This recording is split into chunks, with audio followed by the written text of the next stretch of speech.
ертегілері кітабынан алынған бір үзін нан.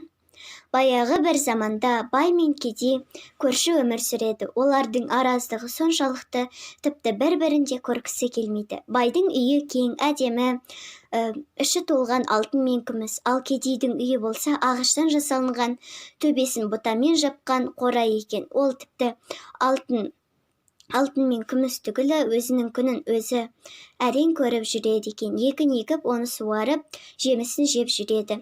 Bir күні көктемде алапат су тасқыны болады. Бай өзінің алтынының бәрін алып, ағашқа өрмелеп шығады. Ал кедей болса өзінің бір үзін нанын алып, ол да ағашқа шығады. Бұл су тасқыны 15 күнге дейін созылады. Сосын бай кедейге айтады: «Ей, сен маған мына бір наныңды берші, мен саған бір алтынымды беремін» дейді. Кедей айтады оған: «Жоқ, мен бір үзін нанымды саған бермеймін» дейді.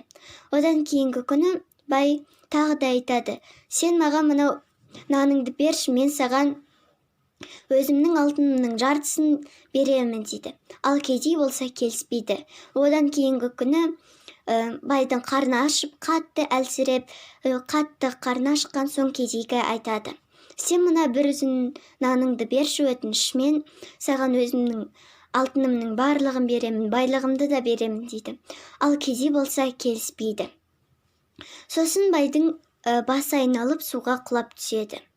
Сонда алтын, күміс тас екен, арпа бидай ас екен деген осыған орай айтылған екен.